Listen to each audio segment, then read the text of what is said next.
Number 5 on this list is the Molly Brown house. If you live in Denver, then there is no way that you aren't familiar with this haunted place. Thrillist says you've no doubt heard of the Molly Brown house and likely passed it on the street once or twice too. Molly Brown was a notable member of Denver's elite and perhaps known best for being a Titanic survivor, and despite allegedly living a relatively happy life, visitors to the museum and staff have reported quite a bit of strange happenings. Some have smelled what's believed to be husband J.J. Brown's pipe, or have witnessed lights off and on the fritz, and staff have reported furniture being seemingly rearranged. Sometimes figures can even be seen roaming the house. A visit is worth it alone for the history, but the potential for getting a bit spooked or walking into a cold spot is definitely an added bonus. We once again have one of those locations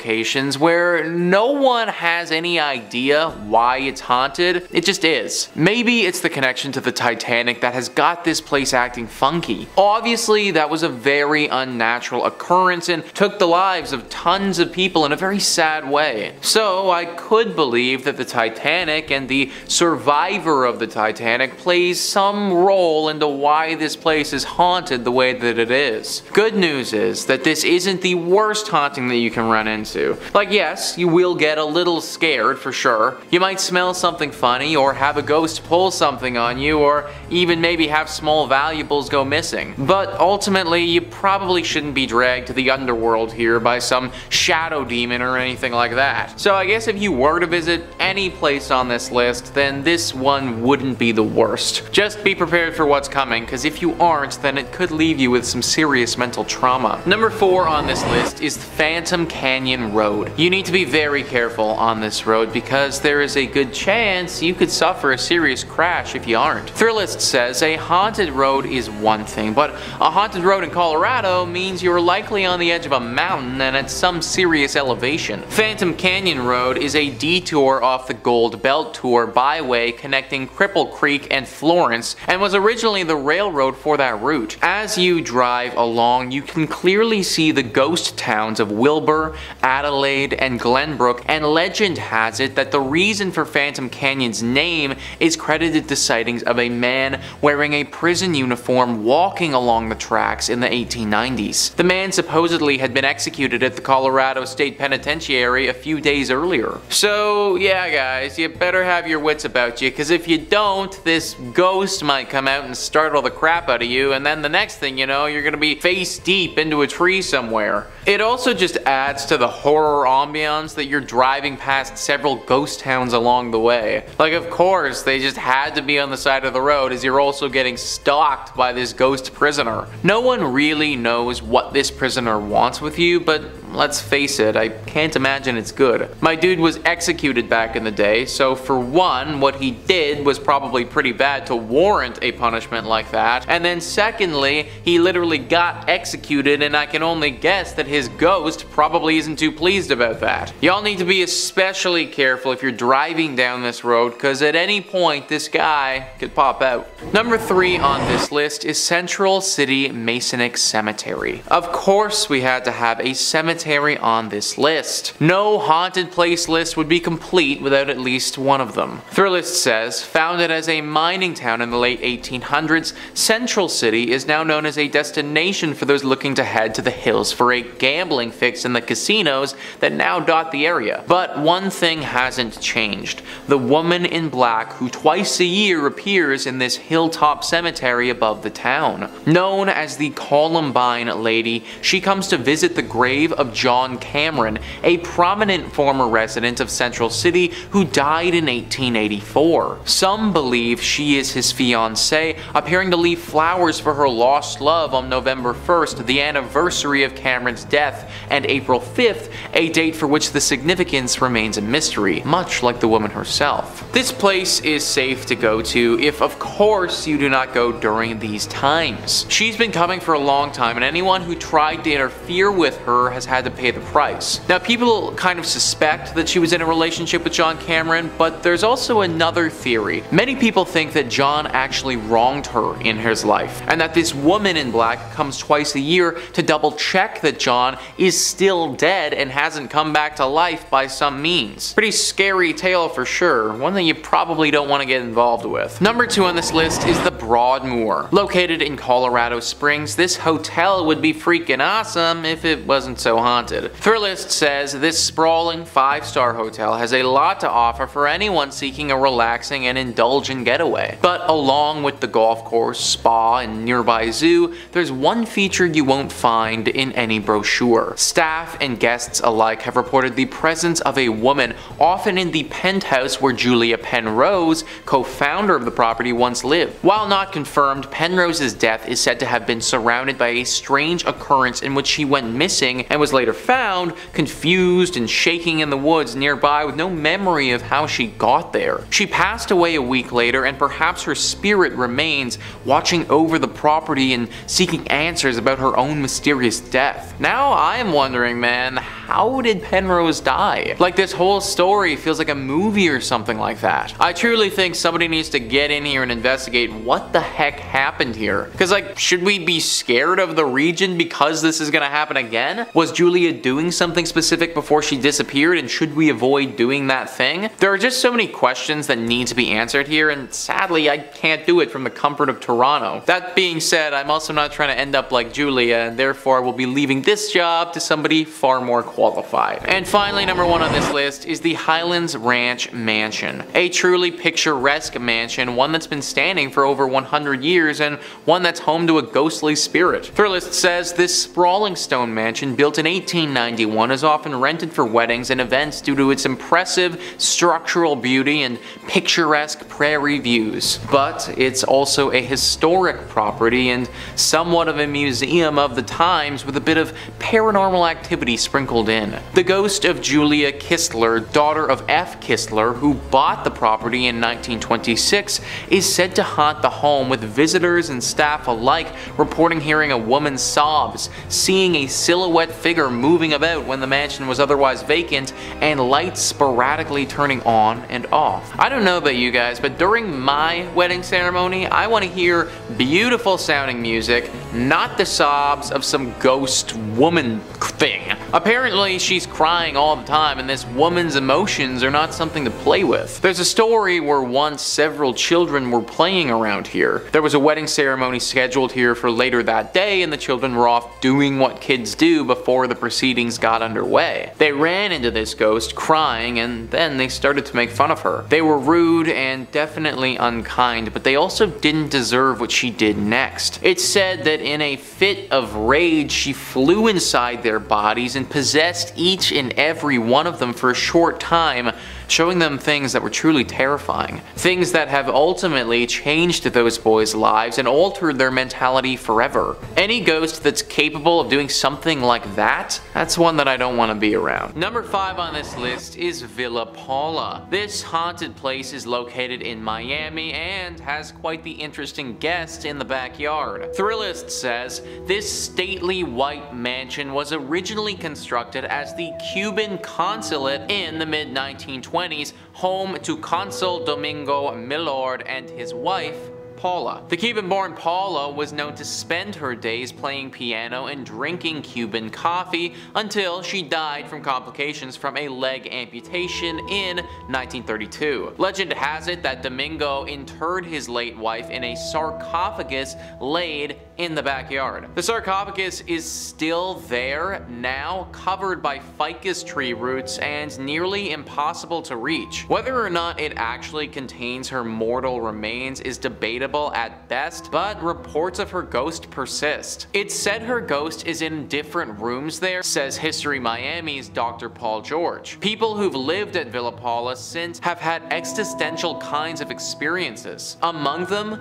phantom coffee smells and piano playing, a one-legged woman roaming about as well. So there is a literal sarcophagus just chilling in this person's backyard. Can you imagine having that just show up up on the house listing, I'd be like, no, we are not okay with that. I'm kind of surprised that no one has gone to go deal with the sarcophagus before. I mean, you can't just leave this thing down there like that and expect the ghost to just go away. I would imagine that Paula's spirit is probably tied to the sarcophagus, and in turn it's tied to the area. Granted, I do kind of understand why no one wants to dig it up. Think about all the crazy stuff that's happened with the pyramids. You dig up this sarcophagus and you might end up being cursed for life, which is obviously something that nobody wants. But now we're left in this awkward place where we can't get rid of the ghost, but at the same time can't live here either. That's why I'm recommending to all of you watching, just avoid Villa Paula altogether. Number 4 on this list is the Blue Anchor Pub. So this is an interesting one because this pub didn't actually start in Florida. Thrillist says this pub was built in 1840s London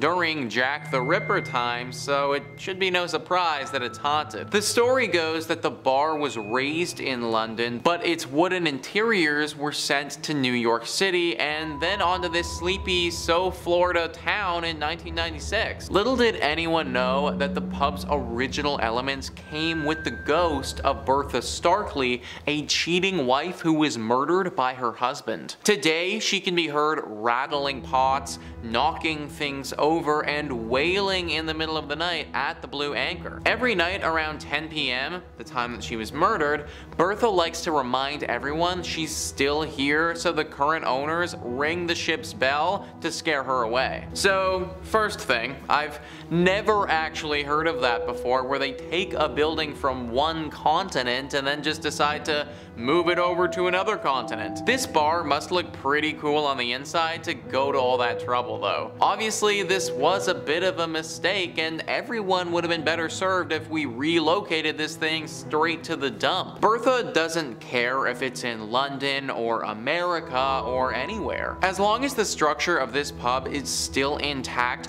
her ghost will still be floating around, which makes it very hard to enjoy a night out at this place. Like, imagine drowning several pints, going to take a piss, and then getting ambushed by some 1800s ghost in the bathroom with your pee-pee hanging out. Like, I don't know if I'd ever be able to recover from that, folks. Number 3 on this list is St. Augustine's Lighthouse. Ah yes, the haunted lighthouse, a true classic. Thrillist says St. Augustine's iconic lighthouse is a Florida landmark built in 1874. But climb up its 219 steps, and it's not just the views that will take your breath away. First, there's the ghost of Joseph Andrew, the original lighthouse keeper who fell to his death while painting the 165-foot tower. Then there are the Pity's 2 daughters who were playing with a building cart when it broke loose and slid into the nearby bay, drowning them both. While the girls giggle and run up and down the lighthouse steps, Joseph has been reported smoking cigars at the top of the lighthouse, keeping watch over his forever home. You know guys, if I had to be a ghost, then being Joseph wouldn't be the worst. I get to look out at the pretty scenery at the top of my lighthouse where hardly anyone bothers me, and I get to smoke cigars all day. Like, obviously I wouldn't want to be a ghost, but if I had to be, then this wouldn't be that bad. Either way, I'm not a ghost now. I am very much a human being, and if I want to stay a human being, then I recommend avoiding this place. It can obviously be very jarring to see 2 little ghost girls running around, and even though all of these ghosts are supposed to be pretty chill, we know that the paranormal can be unpredictable. I'm sure that there are tons of other non-haunted Florida lighthouses around if you're really pining for a good view. Number 2 on this list is Fort East Martello. If you don't like dolls, then you really won't like this one, guys. Thrillist says if there is one rule all Floridians follow, it's do not mess with Robert the doll. The 4-foot figurine has terrorized anyone who hasn't taken him seriously since he was gifted to artist Robert Jean Otto in 1904. Otto blamed any mischievous act around him on Robert the doll, effectively coining the oft-repeated "Robert did it" mantra. The doll currently holds court inside Fort East Martello, where he lives inside a glass case surrounded by a constant soundtrack of haunting xylophone music. The room evokes a heavy air immediately upon entering, and the walls are papered with apology notes from cocky tourists who've dared cross the world's most haunted plaything. Even the Prince of Darkness himself, Ozzy Osbourne, felt Robert's wrath when he suffered a series of health mishaps shortly after dissing the doll on his reality show. I don't like dolls, folks, especially the haunted variety, so this entry obviously had to make the list. Clearly it curses you after you see it because people literally have to come back here and ask for its forgiveness. I don't know if the notes work or not, but I guess that's all you can do when you're dealing with a haunted doll. Hopefully this doll can just chill out and stop haunting people, but in the meantime, I just flat out avoid going to this place in Florida altogether. And number 1 on this list is Casa Monica Resort and Spa. It really sucks that this place is so haunted because it's truly beautiful. Thrillist says St. Augustine's fanciest hotel is also its most haunted. In fact, this 5-star Mediterranean revival haunt is a hotbed of spectral activity. Children are heard running along the 4th floor, but no one is there. The radio in the Ponce de Leon suite randomly comes on, but no one's there. Guests of room 411 wake up to people staring at them, but no one's there. But it's the 3-story Flagler suite high in the tower that's most haunted. Maids have seen a child's handprint appear on the 1st floor bathroom mirror, and after knocking, one heard a man say, "We've been expecting you," from an empty bedroom. Its spookiest claim to fame, however, is the male ghost staring out of the top tower window. He's believed to be the ghost of one of 2 people, either Franklin Smith, the architect who built the hotel, or Henry Flagler, the man who purchased it. I personally don't care if it's the architect, the man who purchased it, or God. Anyone who says, "I've been waiting for you as I enter an empty bedroom," it's not the type of individual I want to be around. Also, where are these children coming from and what are those sounds? Okay, so you want to tell me a scary story where the architect of the building fell in love with his work and then when he died, his ghost stayed here. Alright, fine, I can buy that, I can believe that, but like, what are the children doing here? What do they have to do with this place and the architect? Maybe this is just one of those spots where it doesn't matter what happened here, it doesn't matter what will happen here in the future, it's just always destined to be haunted. Number 5 on this list is the Seelbach Hotel. Seelbach Hotel is located in the heart of Louisville and has been there for quite some time. Virginia Travel Tips says, in 1905, the Seelbach Hotel in Louisville opened its doors. For more than a century, this exquisite historic hotel has functioned as one of Kentucky's most important historical landmarks. The hotel, on the other hand, is notorious for its ghostly activity. Patricia Wilson, the Lady in Blue, is one of the hotel's most famous sightings. She was a woman who had recently divorced her spouse and intended to meet him later at Seelbach to try and work out their differences. Unfortunately, her husband died in a car accident and never showed up. She was devastated by the loss and she died not long after that. As a result, guests notice a woman in a blue outfit strolling around the hotel. Other ghosts have been reported at the hotel, and they include a woman dressed in old, worn-out clothing who was approached by a staff member attempting to communicate with her, but then she disappeared. Most of the encounters with this woman have been tame, but there have been some that have gotten quite aggressive. Some teenagers were apparently making fun of her or doing something that they shouldn't have been doing, and she responded by literally clawing and scratching at one of them, leaving horrible marks behind. The victim also said that it felt as if she crawled into his brain and told him horrible secrets about himself that he'll never be able to forget. A hotel like this is supposed to be nice and relaxing, but based on what I've read, I don't know if that's gonna be the experience you get at Seelbach. Number 4 on this list is the Talbot Tavern. Really too bad that this place is haunted, because it would have been a pretty nice spot to get a brew if it wasn't. Virginia Travel Tips says, built in 1778, the Talbot Tavern is located in Bardstown, Kentucky. Currently, the Haunted Kentucky Tavern serves as both a restaurant and a 5-room B&B, and it's known for being haunted. A former accountant recalls coming across a man in a long coat strolling across the top floor. He then turned to face her and began laughing uncontrollably. Another famous hotel resident was the lady in white who forced a couple to flee the hotel in the middle of the night since she was hovering over them while sleeping. Many workers and visitors to the residence have related accounts such as orbs floating around the rooms, flashes of lights without cameras being seen, objects moving on their own, and doors opening and closing when no one's in the building. I, for one, am not trying to wake up to a ghost just hovering over me, guys.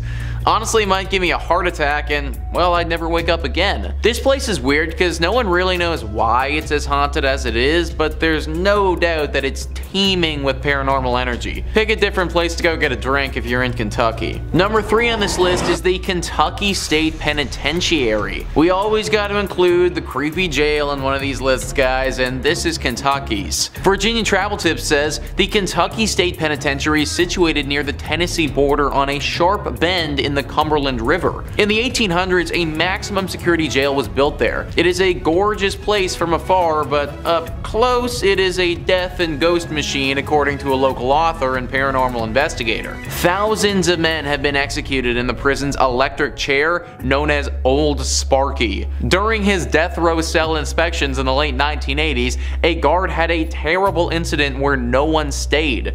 He was greeted by a prisoner who was reading the Bible. When he returned to his office, he asked about the prisoner's meal, only to discover that no one was in that cell. When he returned to the cell, he discovered that it was empty except for a small Bible on the floor. Yeah, kinda weird. More strange occurrences were recorded around the institution, with many reporting seeing a reflection of an inmate who attempted to shock them. Okay, so honestly guys, I want to take this as seriously as possible, but Old Sparky? Like, imagine dying in a thing called Old Sparky. Like, I think it's meant to electrocute people, but why does the killing chair sound so cute? Kinda sounds like something that you name your dog, not a murder weapon. Anyways, Old Sparky has certainly done its job though, and now the place is super haunted. Most of the prisons we talk about on this channel you can go visit if you like, because they're all typically abandoned. That's not the case with this one though.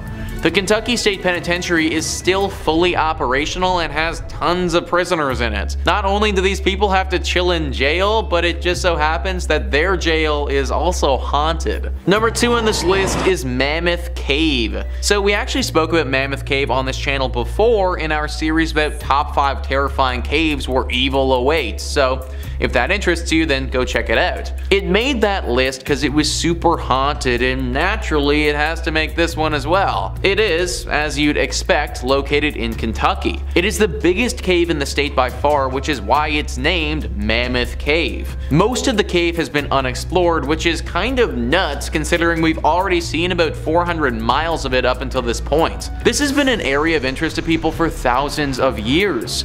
Back 4,000 years ago, it's believed that people used this cave to bury their dead. This was the first encounter this cavern saw of death, but it definitely wasn't the last. After the War of 1812, these caves were sold off and used as a place to mine salt. The workers of these mines were slaves and oftentimes were worked to death down there. After the salt had been mined, this place functioned as a spot for sick tuberculosis victims to go. Obviously, this created more death in this place and just contributed to what is a very haunted area now. Today, we get an array of ghostly apparitions popping up to people. Ghosts from all the way back 4,000 years ago have been seen, still lingering and clinging onto this cavern. People have seen the visions of slaves calling out for help and ghosts of sickly individuals as well. H.P. Lovecraft, one of the most famous fantasy horror writers, was inspired by this cave. Anything that inspired that guy is probably a spot that you want to avoid. And finally, number 1 on this list is Nada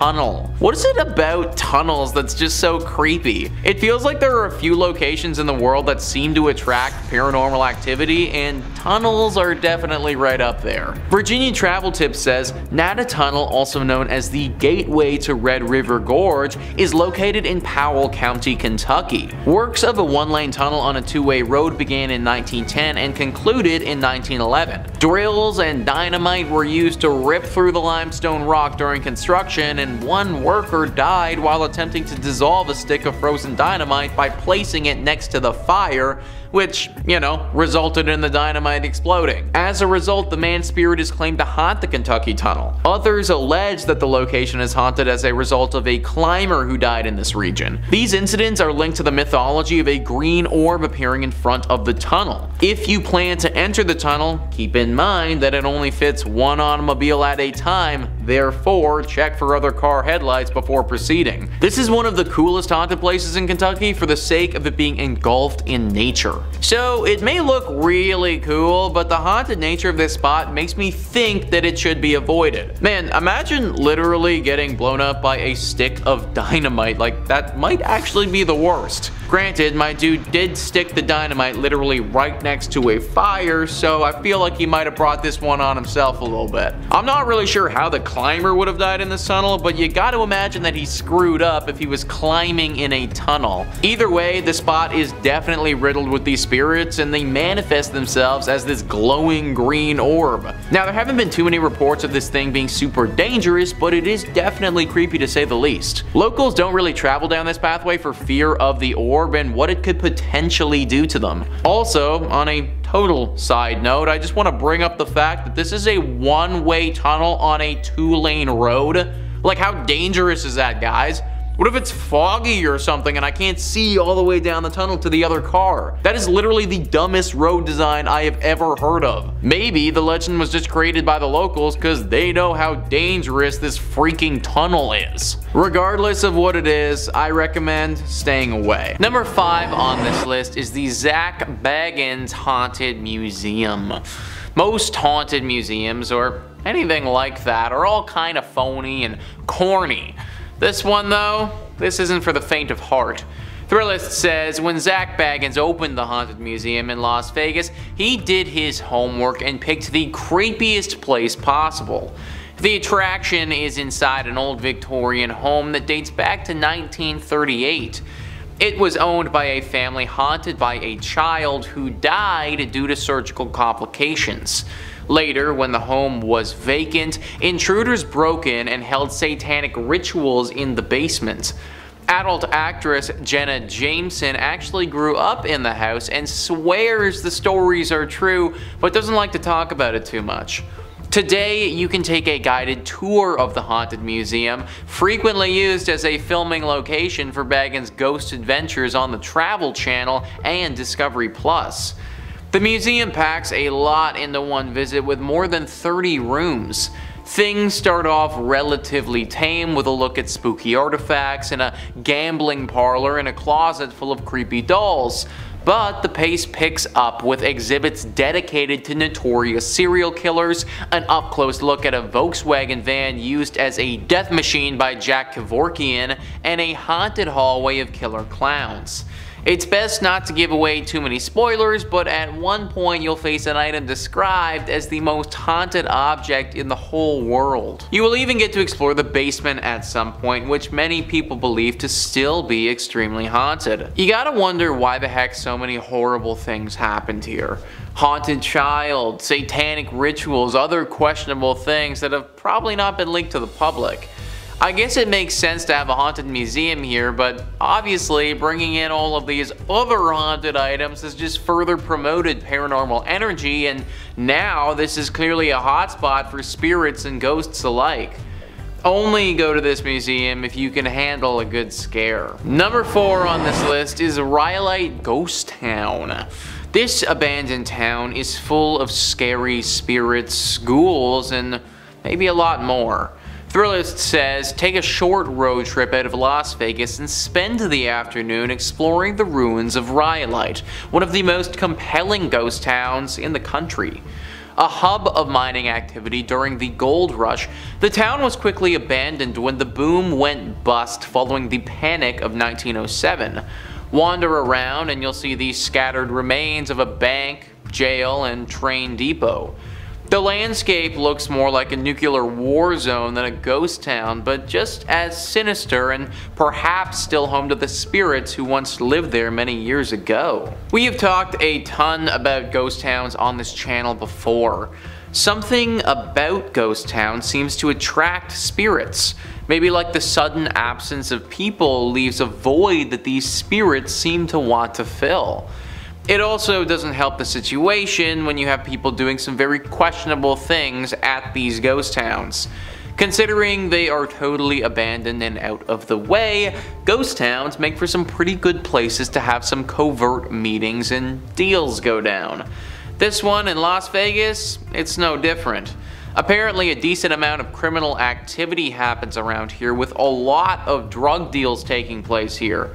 Every now and again these deals can go sour, and usually that leaves a body. Murder and a gang presence aren't great things to sprinkle in when a town is already dealing with paranormal activity. For safety purposes, I recommend staying away from this town at all costs. Number 3 on this list is Westgate. So I am actually breaking the rules with this one a little bit because I think that you should definitely visit this place if you have the money. Thrillist says some Las Vegas residencies never quite end. Elvis Presley redefined what it meant to be a superstar entertainer in this town, with more than 600 shows over 7 years at the International Hotel, which became the Las Vegas Hilton and is now the Westgate. The property continues to honor the king with a statue in the hotel lobby.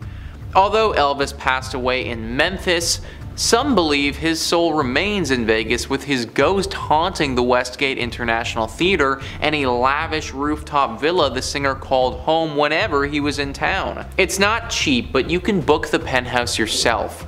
Just call the desk and ask for the Elvis suite. I don't care how creepy it may be or how scary he would look, but if there is an opportunity to see the ghost of Elvis, then that is absolutely something that I definitely want to cash in on. Imagine you pull up to your hotel room after a night of drinking, and then you get to have a late night conversation with one of the greatest rock stars of all time ever. I don't think that Elvis would be the type of dude to hurt you or anything like that, even in ghost form. So as long as it's safe to do so, count me the heck in, dude. I want to go to Vegas and party with the ghost of Elvis. Number 2 on this list is Las Vegas Academy of the Arts. As somebody who graduated university for acting, and art school being haunted is just a tad bit triggering. Thrillist says the Las Vegas Academy of the Arts is a magnet school that specializes in music, theater, and other fine arts. Yet its legacy dates back to 1931, when it was known simply as Las Vegas High School, the first official high school in Las Vegas. The site has seen its share of renovations over the years, although 2 of its 3 original buildings remain on campus with their sturdy brick exteriors still in place. Generations of students have swapped stories about Mr. Petrie, a ghost that roams the hallways and haunts the school's theater. Some claim to hear strange noises or feel a chill, especially when rehearsals carry over to evening hours. So, who is Mr. Petrie? Some believe he was a former teacher. Others claim he owned a home that previously stood on the site of the school and burned down in a mysterious fire. Nobody knows for sure. All everyone does know is that Mr. Petrie is a menace. Let me tell you folks, acting is hard enough as it is without some creepy ghost causing problems for you mid-monologue. And apparently he likes to do that all the time. Many shows and performances have been ruined by Mr. Petrie, and the worst part about it is that he will only show himself to one person at a time sometimes. So the lead actor will be out there doing Hamlet and then all of a sudden see a ghost in front of him causing problems. The actor will naturally freak out and lose their mind, but no one else will see the ghost. They'll just see the actor on stage losing it. which kinda makes the actor look like a bumbling idiot, but really they're getting attacked by some ghost. Try a different art school if you're looking for an artistic education. Number 1 on this list is Bally's. If Trivago or any other site like that tries to recommend you stay at Bally's, don't fall for it, guys. Thrillist says the worst fire in Nevada history tore through the old MGM Grand Hotel on November 21st, 1980. The blaze killed 87 people, mostly due to smoke inhalation, while helicopters rescued survivors from the roof. The property was eventually sold and renamed Bally's, while a new version of the MGM Grand reopened a few blocks south on the Strip. The tower engulfed in the fire is still part of the hotel, and guests sometimes claim to see unusual shadows in hallways, hear strange noises, and notice furniture that mysteriously moves in the rooms, especially on higher floors that saw the worst of the flames. Many believe the strange activity is caused by the spirits of those who didn't survive the tragedy. 87 people dying in a tragedy like that is always going to leave something terrible behind, and that's what we have here. 87 spirits are now restlessly floating around in purgatory at this place. They tried to remodel and change the name and forget everything that happened, but an incident like that cannot be forgotten. The people who died and their spirits, they can't be forgotten. They're still there to this day, haunting the place and trying to seek help. Many of the reports haven't talked about these ghosts being evil, but just being misunderstood and trying to get out of this place. They didn't ask to die in a fire, and they also didn't ask to be left in this purgatory place forever. I would imagine that they want to move on, they just don't know how to get free of this. Hopefully someone can figure out a way to save these souls and let them pass on for good. Coming in at number 5, we have South Manitou Island in Leland. South Manitou Island is part of an island chain in Lake Michigan that extends north to the Straits of Mackinac. The only public access is by ferry from Leland, Michigan. The island consists of a ridge of tilted layers of limestone buried under a blanket of glacial debris. 16 miles offshore from the Lilano Peninsula, featuring 300-foot sand dunes, deserted shoreline, and empty campground, it's about as terrestrially creepy as you can get in Michigan. In the 1800s, the island became a popular harbor for ships traversing the newly built Erie Canal into the Great Lakes and on to Chicago.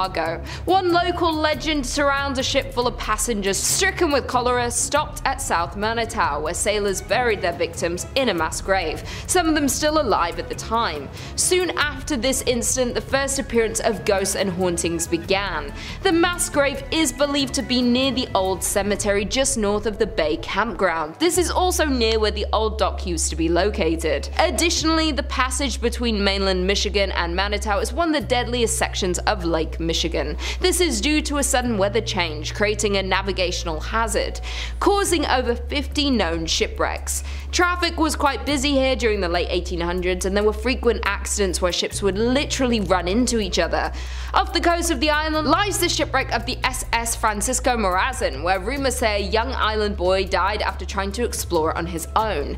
There are also 2 cemeteries on the island and an ancient cedar forest where voices are said to be heard. The haunting of this island is so bad it has driven park rangers to go mad and demand to be taken off the island. One ranger even confessed to hearing voices, footsteps, and slamming of doors inside buildings that were otherwise unoccupied. Coming in at number 4, we have Masonic Temple. With over 16 floors and 1,000 rooms, this Gothic temple is one of the most striking buildings in Detroit. Furthermore, this is the largest Masonic temple in the world. According to rumors, there are hidden passageways, rooms, and staircases, so be careful as you might get lost quite quickly within the walls of this temple. The most famous urban myth associated with the temple is that of the architect George D. Mason. Legend has it that Mason went bankrupt funding the construction of the temple. He was going through financial difficulties and was very close to foreclosure. Due to this stress, George D. jumped to his death from the roof. This story will back up the fact that many reports of a ghost climbing the steps to the roof of the building as if stuck in a loop of his darkest moment. Even scarier, additionally, guards frequently find the door to the roof unlocked, even when it was just checked moments earlier. Additionally, the temple has various cold spots and doors are reported to close suddenly. One of the roof doors is said to swing open just moments after it is locked by a watchman. Many people report the feeling of being watched while while inside of the building. Coming in at number 3, we have Doherty Hotel. The Doherty family has owned and operated the hotel since it opened in the 1920s. The Doherty men were and remain the business managers. However, as the current owner Jim Doherty tells it, it was the Doherty women who were the heart and soul of the business. The hotel has a colourful history. During Prohibition, it was a speakeasy, a place for backroom gambling and adult entertainment. It was also a meeting place for the Mafia and Purple Gang. Here, they worked out their differences. In 1938, the hotel was the site of one of Michigan's most notorious murders. Isaiah Lebo, former Purple Gang attorney turned Purple Gang businessman, was murdered in the bar. He was shot by his cousin and business partner Jack Livingston and sadly passed away. Ever since, there have been numerous hauntings. Some believe it's Lebo who haunts the ground or grandmother Helen Doherty who passed away at the hotel. But there is one thing for sure, and it's the many ghost stories that are now associated with the hotel. Guests, visitors, investigators, employees, and the owners have all had some kind of paranormal experience at the hotel, which includes perfume scent wafting through occasionally, loud knocking, bedroom doors open and close by themselves, and dark apparitions and shadowy figures have been spotted anywhere from the lobby to the top floor. Also, the spirits of other murder victims roam the halls, lobbies, and rooms. While some can be seen, others prefer to just make noise. Coming in at number 2, we have Michigan's first state prison. Established in 1838, Michigan's first state prison remained in operation through 1934. The prison served as the nucleus for the city as it spanned some 20 acres. Over the years, it relocated and at one point became the largest walled prison in the world with around 6,000 inmates. In 1952, in response to poor medical care, brutality from the guards, and bad food, 2 maximum security prisoners took hold of a guard and used his keys to release other inmates. A days-long riot ensued, resulting in 9 guards being held hostage. Additionally, the riot resulted in the deaths of several inmates and guards before it was extinguished by the National Guard. The inmates fought for and won a list of 11 demands for reform. Today, the old prison has become the Armory Arts Village, a residence and studio for local artisans. Apartments are very contemporary and halls are covered with artwork. In spite of its modern renovations and freshly painted walls, though, rumours persist of its haunting. Visitors, workers, and artists of the space claim some prisoners and guards still haunt their former home. Residual sounds of riots are also frequently reported due to the prison's history of such occurrences. Judy Krasnow, an employee at the renovated Arts Village, hosts daytime historic tours of the prison, so a visitor can see the hauntings for themselves. She is also a resident of the prison and lives on site. She has confessed she believes her apartment, which was once a series of prison cells, has ghosts. Furthermore, Judy is not the only resident who believes that. Even though the upper floors have undergone renovations, the underground section that holds solitary confinement remains structurally intact. Although cells have been removed, there is intensity in this area that cannot be denied. And finally, in at number 1, we have the Whitney Restaurant. Located on Woodward Avenue, Restaurant Whitney was the former mansion home of David Whitney. David was one of the Midwest's wealthiest lumber barons at the turn of the century, and he built this magnificent 21,000 square foot home in 1894. The mansion was restored in the mid-1980s, and since then, reports of unexplained paranormal activities have been reported, such as shadow figures have been seen on the second floor, disembodied voices have been heard, and other strange phenomena have occurred. It is known that the mansion is haunted by Whitney and his first wife Flora.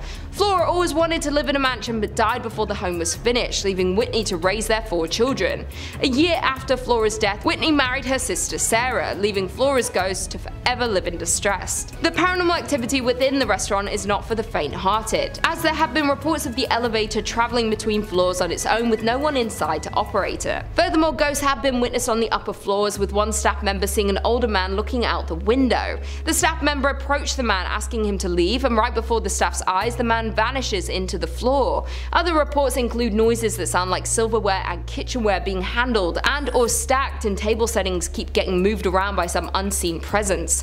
The outhouse is said to be the most haunted part of the property. It was originally built for Whitney's slaves and has been largely untouched for years, mostly due to the fear of paranormal. Inside the outhouse is a dining table that is set for the afternoon tea and has been untouched for as long as anyone can remember. Today is still perfectly set but covered in a thick layer of dust. adding to the ghostly atmosphere. The outhouse has no electricity, so sits in the darkness at night. A tour guide who once worked at the Whitney insisted that the building was haunted for his experiences working there. The worker claims a group of dolls vanished from a room inside the building. Also, the worker has reported hearing his name being called from an empty area of the building. The Whitney Mansion is an elegant and beautiful property but has high body counts, a haunting history, and plenty of supernatural sightings still happening today. Coming in at number 5, we have William A. Irvin. During the fall season, the ship has haunted tours with actors, but the ship really is haunted. The haunted ship began in Duluth in 1992. Before the haunted ship started, the William A. Irvin was open for regular boat tours during the month of October. Historically, this month was really slow, and the DECC needed a way to generate more revenue during this quiet month. Having heard about a failed attempt by Cleveland's William G. Mather trying to become a haunted ship, the DECC decided to try their own hands at a haunted attraction. The William A. Irvin partnered up with UMD to give the school's drama department some experience on production and acting. Needless to say, their attempt was a huge success. More than 2 decades later, the haunted ship is the peak of the Irvin's yearly business. The most common sighting that employees relate is that a lady in white has been seen walking around the ship, noticeably. She is usually up on deck and is dressed in period clothing. Nobody has ever been able to identify who she is or why she is tied to the vessel. There is also said to be a former captain who is still overseeing his ship. He is most often seen in the captain's chair and is said to be angry that the ship remains in dock and is no longer seaworthy. There are another 2 men haunting the ship. One sticks to the front of the ship and apparently does not understand what has happened to him, while the other sticks to the rear of the ship and has confirmed that he died after falling from a ladder. The family of the second man has come forward and said the story surrounding his death was always suspicious and they were denied a claim to his pension. In at number 4, we have Enger Tower. The 82-year-old watchtower can be found right in the middle of Enger Park. The tower was built in 1939 and looks over the Duluth Harbor, being known as one of the most well-known haunted places in Minnesota, and for good reason. The tower is 531 feet above Lake Superior and is built of bluestone from local sources. Enger Tower was first dedicated by Crown Prince Olav and Crown Princess Martha of Norway on June 15th. It was built as a tribute to businessman Bert Enger, who passed away in 1931. The dedication was in honor of Bert Enger, a native of Norway who came to this country and became a successful furniture dealer. At the time of his death, Mr. Enger donated 2/3 of his estate to the city of Duluth. This included the land known as Enger Hill, which along with Enger Tower is also the home of Enger Park and Enger Golf Course. The tower can be seen almost anywhere throughout the city and has since been restored. There is a local legend that a man took his own life in 1948 by jumping off the 5th level of Enger Tower. They say his body has been found hours later but was never identified. That being said, there are numerous ghost stories of visitors seeing a man on the 5th floor of the tower before entering, but when they reach the top, he is gone. Coming in at number 3, we have Van Dusen Mansion. In 1892, grain baron George Van Dusen built a monumental mansion for his family. With 12,000 square feet, 10 fireplaces, a turret, and a $45,000 price tag, the home was a symbol of turn-of-the-century prosperity. After 2 generations of Van Dusens moved out in 1937, the building had been used to house almost everything except a family since, being used as a school, training medical facility, and even a college throughout the years. It was vacant in the late 1930s and spent 20 years as the College of Commerce. It was home to Hamline University Law School, then the Horst International Education Center. In the late 1980s, the castle fell on hard times and became little more than a flophouse. By the early 90s, it was headed for the wrecking ball. 2 weeks before it was scheduled to be demolished, it was rescued by Wisconsin entrepreneur Bob Poling, who bought it for $237,000. Now a venue to hold fairytale-esque weddings, the Van Dusen Mansion has had its fair share of past lives. In at number 2, we have Mounds Theatre. The renovated theatre and 86-year-old movie house can be found in Minnesota. The old theatres have been rumoured for the past several years to be a home of community of creepy ghosts. One story goes as the Mounds was built in 1922 and operated as a movie house until 1967, when it closed so abruptly that when volunteers arrived many years later to renovate the place, they found popcorn on the floor. The subject of paranormal TV shows and professional ghost hunting investigations, the theatre is allegedly haunted by a trio of ghosts: a happy little girl who bounces a ball on stage, a cursed old man who lurks in the shadowy corners of the projection booth, and a crestfallen usher who walks up and down the aisles in search of his lost love. The ghosts in the theatres are so active that the owner had a party of 4 Ghostbusters in a projection room sit in one dark and stormy October night. The dim light was extinguished and the room grew chilled. The owner stated that as the 4 sat silently awaiting their fate, shivering in the dark, and all at once there was the sound of a man crying. When investigating the sounds of the crying man, they found a shadow figure in the corner of the room. The figure reported having black glittering eyes and an aura of anger. Because of the odd ghost encounter and negative energy, they had to abruptly end the ghost investigation before it was too late. Another former owner, who reopened the theatre in 2001, claims that the spirits of the theatre have gone physical and grabbed them while they were working late at night. Some paranormal investigators have left with claw marks on their backs, but the scariest ghost of them all is considered the young girl. This is the theatre's most notorious ghost and is seen in a pink dress, often bouncing a ball on the stage. And finally, in at number 1 we have Anoka State Hospital. Located in Anoka town is the Anoka State Hospital, which is arguably the most haunted place in Minnesota. The Anoka Hospital was the first state asylum for individuals that were deemed insane. The building was established in 1898 and opened in 1900 to admit patients from other state asylums that had become too crowded. The first 100 patients were males from St. Peter's State Hospital and were considered to be chronic incurables, men who had lost their minds due to heredity, causes, or environment. In 1906, 115 women were also transferred to the asylum from St. Peter's State Hospital. Residents were not to receive any type of treatment at this asylum, as this was the final stop for them until they passed away. And passed they did. A total of 86 of the original patients were buried in numbered graves in the asylum cemetery. The original name of the institution was Anoka State Asylum, but in an attempt to soften the image, they changed its name in 1937 to the Anoka State Hospital. Although the name was kinder and gentler, treatment at the facility was not. Patients were subjected to medical experiments and suffered both mental and physical harm. The original hospital complex closed in 1999 and residents were transferred to a new facility located close by. The buildings and property were then given to Anoka County to use for offices and to house the county workhouse. The remainder of the buildings were closed and boarded up. With such a terrifying past, it is no wonder that the Anoka State Hospital has been rumored to house the spirits of past patients. Former employees have reported that while unusual occurrences happen throughout the buildings, the most paranormal activities are linked to the tunnels located below the buildings. These tunnels were used as a way of transferring patients from one building to another without risking escape. Ironically, many patients believed these tunnels would lead them to freedom, and so they tried to escape by going down into them, but after a few twists and turns, escapees realized that the tunnels were more of a maze than an escape route. Without an understanding of where each tunnel went and how they joined together, it was easy to get hopelessly lost in them. Several escapees became so disorientated and distraught that they took the only way out that they felt was left to them and ended their lives. For years, employees would report hearing footsteps trudging through the tunnels, stopping, pausing. There was also reports of whispering and low voices in conversation, but the words were not understood. The paranormal activities became so rampant that most employees refused to use the tunnels because they were just too eerie. Today, only maintenance and security are allowed in them. Today, the county owns the buildings that made up the former insane asylum complex. Although the complex was eligible for the National Register of Historic Places,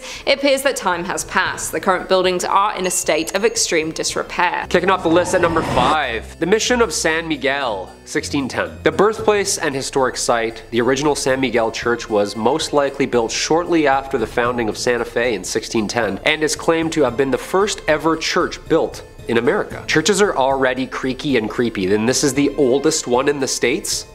Okay, here we go. This church was built right across the Santa Fe River in the area referred to as the Barrio de Analco, which was inhabited mainly by the native population for the past 1,000 years. The San Miguel mission was first mentioned in writing in 1628, indicating it was in use at that point as both a mission and a school. Although intended as a mission, the Spanish also used it as their parish church until the parroquia was completed. The original San Miguel church was probably much smaller than the structure present, with more of a rectangular apse, a slightly raised sanctuary, and a simple front elevation with no towers at all. The surviving foundations were excavated and closely researched by Bruce Ellis and Stanley Stubbs in 1955. Although the present building dates from 1710, it has undergone a multitude of significant structural changes since its infamous riot in which partially destroyed the building during the Pueblo Revolt of 1680. This was an uprising of mostly the indigenous Pueblo peoples against the Spanish colonizers in Santa Fe de Nuevo Mexico. The Pueblo Revolt killed around around 400 Spaniards and drove the remaining 2,000 settlers out of the province, which is where the creepy stuff kinda sits around. Since its construction, there have been over 300 years of ghostly apparitions seen at these ruins. You can never really pinpoint a specific person at this location, but there are numerous sightings that have been documented over the years, ranging from ghost horses, dragging sounds, and loud bangs resembling warfare. The San Miguel Chapel still stands after 400 years due to its local, national, and international community that has supported its preservation and history. Everybody chipping in. I love it. Little TLC. I bet you this is also where you see ghosts on different floors that used to be there or behind walls that don't even exist anymore. Like, are they bound by these structures forever? They're just like...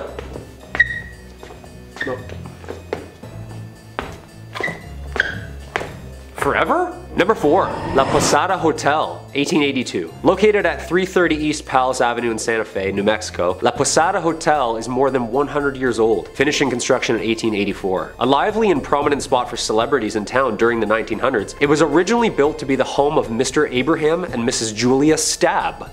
Perfect last name for the start of something scary. Stabb. A prominent businessman and German immigrant, Abraham had constructed this beautiful Grand French Second Empire estate ready to make a life working with his brother Zodak in business and eventually settling down in this historic town, with the mansion acting as a social hub for both the business and celebrity events. It is said that the Stabbs have 7 children, one of which died at birth, and which in fact led Miss Stabb to a depressed self-exile state, dying at the age of only 52. The mansion was converted into a hotel in 1936, shortly after the rubble of the Depression had cleared, and it is said that Julia herself haunts the rooms of La Posada Hotel. Guests have made claims to hear voices in vacant bedrooms, lights flickering on and off, and even doors slamming in the middle of the night. Voices saying things like, "I'm in here." It's never just like casual and calm, like, "Oh yeah, just leave the door open, I'm in here, come on in." It's always a creepy whisper in here, like, "I'm in here." Too creepy. La Posada Hotel Resort and Spa still remains one of New Mexico's most haunted hotels and is active and encourages overnighters to check out the Julia Stabb package, which involves a ghostly tour, history lesson of the grounds, a lovely dinner away from the kids, and a day done right by the pool or spa. Unfortunately, I won't be taking them up on the Stabb package at any time soon. Not at all. No chance. I hear one thing in the middle of the night and I'm out, and I'm up quickly. 12 seconds flat. I'm just like... Number 3. The Old State Penitentiary, 1885. The Old State is located 15 miles south of central Santa Fe and is an active men's maximum security prison that was built in 1885. Acting as a prison system for the US, the prison saw 3 massive riots in its entirety, including 1922, 1953, and the worst and most bloody riot of all, 1980. One of the worst prison riots in American history. It's presumed to be the reason behind its haunting reputation. On February 2nd, 1980, several inmates initiated a riot which led to the inmates gaining control over the prison for a full day and a half. Unfortunately, at the time, post-70s, the prison was overcrowded, underfunded, and riddled with untrained, fresh-faced security guards with the rampant need for excess bodies due to the overgrowing inmate count. After escaping and organizing this event, the cellmates then tortured 12 prison guards and brutally murdered 33 other inmates. These riots soon became medieval in nature, gruesome, and truly evil. The most famous area for paranormal sightings can be heard and seen around cell block 4. Men here were brutally butchered, dismembered, decapitated, and some even hung up on the cells and burned alive. This section of the prison was closed in 1998 and is now referred to as Old Main. As if that history isn't dark enough, witnesses and researchers claim that there's a ton of spirits that roam this prison. Dark figures and ghostly shadows have been seen roaming the cells and halls, unexplainable slamming of cell doors, men's voices, strange noises, and even echoed screams can be heard at this location. This is why I don't even jaywalk, people. Stay a couple nights at this haunted prison looking at axe marks on the ground? Yeah, no, I'm getting my phone out right away. I know exactly who I'm gonna call. Yeah. Number 2, the Amador Hotel. Located at 251 West Amador Street at the corner of Water Street and Las Cruces, which translates to the Crosses, an area in New Mexico spanning as far back as the settled early 1800s, was thought to be an early mass grave site for the amount of crosses present in the city. The Amador Hotel has stood serving the community in multiple ways over the years, including a courthouse, a post office, a bank, hotel, and even a county office center. Yeah, can I get 2 stamps, please? Thanks. Built in 1866, the Amador Hotel is a popular Las Cruces ghost tour, and some of the rooms were even used as jail cells. Hey, you're grounded. For 15 years to life, I don't know. The courthouse was completed in 1885. Amador added another story to the remaining structure, and Amador Hall became a community center where people conversed in drinking and in storytelling. During tours, guests have reported seeing shadowy figures lurking in the hallways, numerous cold spots, flashlights turning on and off by themselves, and having their arms even touched or scratched. Oh yeah, that's it. Just a little to the left.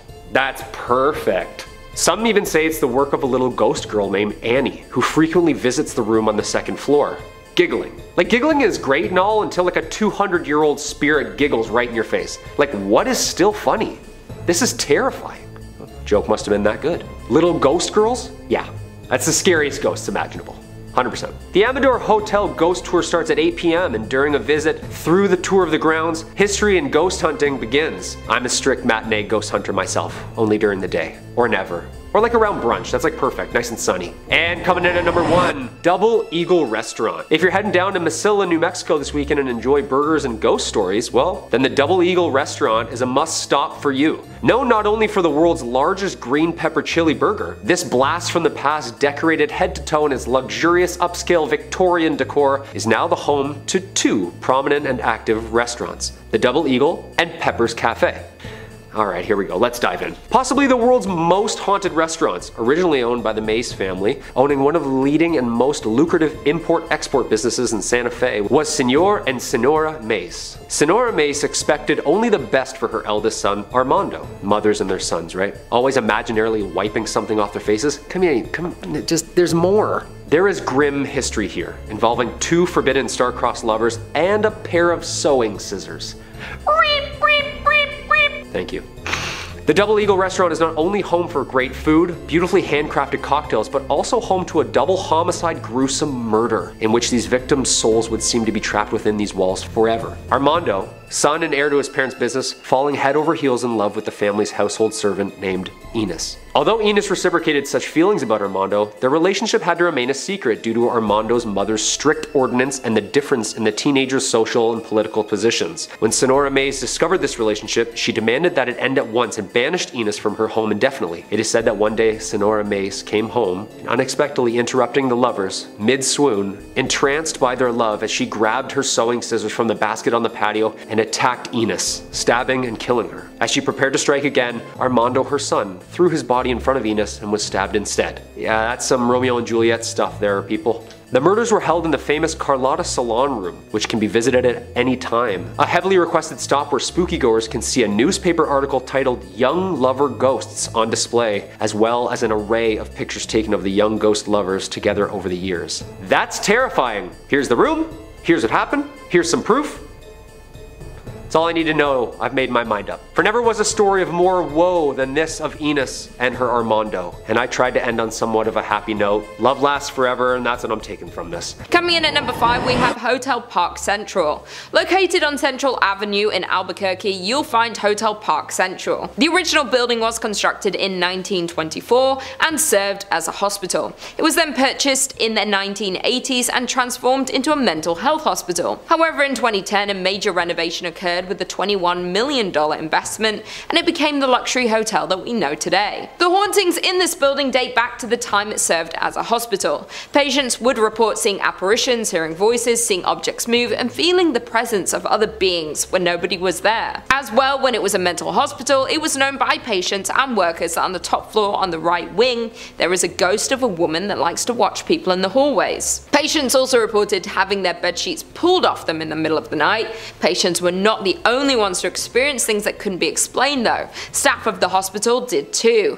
They would often have the sensation of being watched, as well as hearing something whisper in their ear, the movement of objects, and a general sense of heaviness throughout the buildings. Today, many guests at the hotel report similar paranormal experiences, as many guests report feeling watched and the presence of unseen beings. They have also reported hearing voices and shuffling in the stairwells. Several guests have also seen a female apparition on the 3rd floor wing. morning, a group of paranormal investigators were brought onto the scene of the hotel. The investigators were 3 team members who all experienced unexplained voices and whispering while close to the hotel. They also reported distinct coolness near their bodies and a sense of being watched. After reviewing their evidence, some of these experiences were captured on digital voice recorders. They also carried out the flashlight technique, an attempt at communication with the spirit that involves the answering of questions through the turning on and off of the flashlight. This was a success, with several responses captured on video. In at number 4 we have the St. James Hotel. Built in 1972 by Henry Lambert, the St. James Hotel was established. Found in Cimarron, New Mexico, the hotel is known to be one of the most haunted places in America. The St. James Hotel is said to remain host to several restless spirits. Both the owners and the hotel guests will tell you that many unexplained events haunt it. Several psychics have visited the hotel and specifically identified 3 spirits and many others who passed through to relive their experiences. The hotel's second floor is the most active, with stories of cold spots and the smell of cigar smoke lingering in the halls. A prior manager commented about the spirits that linger in the hotel and said, "You never see them, but you do feel and hear them." Another report from a former owner states that she walked into the dining room and saw a pleasant looking cowboy standing behind her in the mirror on the front of the bar. The spiritual activity of the hotel has been featured on the popular television show Unsolved Mysteries and A Current Affair. Room 18 at the hotel is kept locked because it houses the ghost of an ill-tempered Thomas James Wright,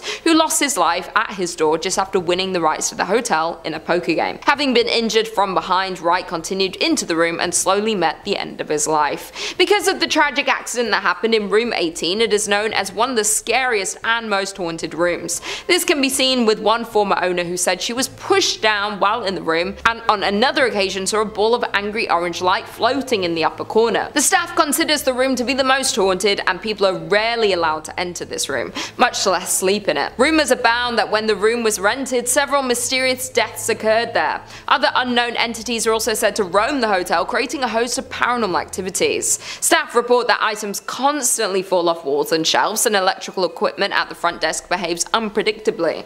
Others have reported cold spots throughout the historic inn, lights that seemingly turn on by themselves, feelings of being watched by unseen eyes, and cameras that cease to work inside the hotel, strangely returning to normal after leaving St. James. In at number 3 we have Kaimo Theatre. Built in 1927, this grand palace of a theatre certainly is a masterpiece of Pablo Deco fused with Art Deco. The creation of this beautiful southwestern style theatre was financed by a hard-working wealthy entrepreneur, Oreste Bacecci, who wanted to fulfill a lifelong dream of building a grand theatre which would rival other larger-than-life movie palaces that were springing up around the United States. A large fire in 1963 destroyed Kaimo Theatre's iconic stage and much of the building, prompting the Bacecci family to demolish it. In 1977, the same year, the theatre was listed on the National Register of Historic Places. The citizens of Albuquerque voted to purchase Kaimo Theatre at a steep discount. In return, the city of Albuquerque offered to fund the restoration of the landmark attraction. With the change of hands, local restoration experts were hired to restore Kaimo Theatre to its former glory. The hauntings of Kaimo Theatre can be traced back to a freak accident that happened in the late afternoon on August 2nd, 1951.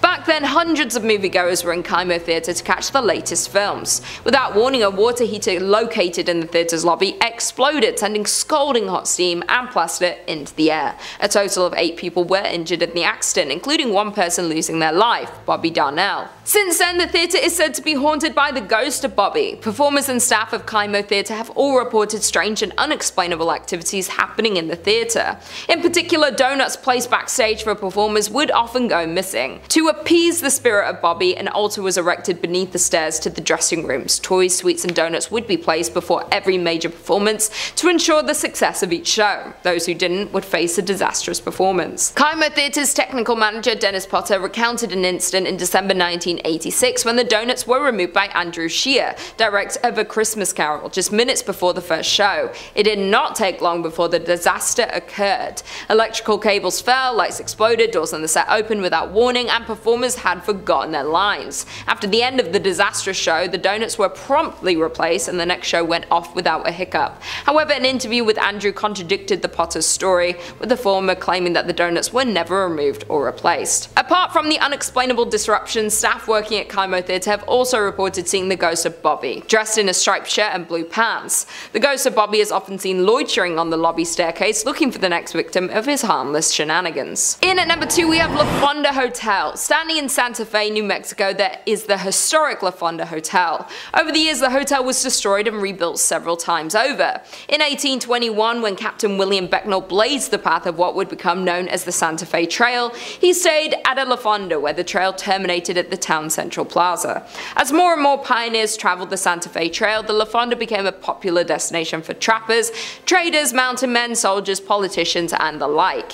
The current La Fonda was built in 1922 on the site of the previous inns. In 1925, it was acquired by the Atchison, Topeka Santa Fe Railroad, which leased it to Fred Harvey. For more than 40 years, from 1926 to 1968, La Fonda was one of the famous Harvey houses, a renowned chain of fine hotels. Today, the La Fonda Hotel is said to host not only travelers visiting Santa Fe, but also several ghosts. Some people believe that the Honorable Judge Slough continues to walk its hallways. However, more often reported is the ghost of the distraught salesman who jumped into the well after losing all of his company's money. The hotel's dining room, called the La Plazuela, is situated directly over the old well, and both guests and staff alike have reported the sight of a ghostly figure that walks to the center of the room, then seemingly jumps into the floor and disappears. Other reported phenomena include a ghost that haunts the Santa Fe room, as well as a spirit that walks the hallways near the La Terraza, a restaurant located on the east side of the hotel's third floor. In the 1970s, a ghost reportedly called the front desk to complain that someone was walking up and down the hallway in front of his room. When an employee was sent to investigate, he saw a tall man in a long black coat disappear into a stairwell.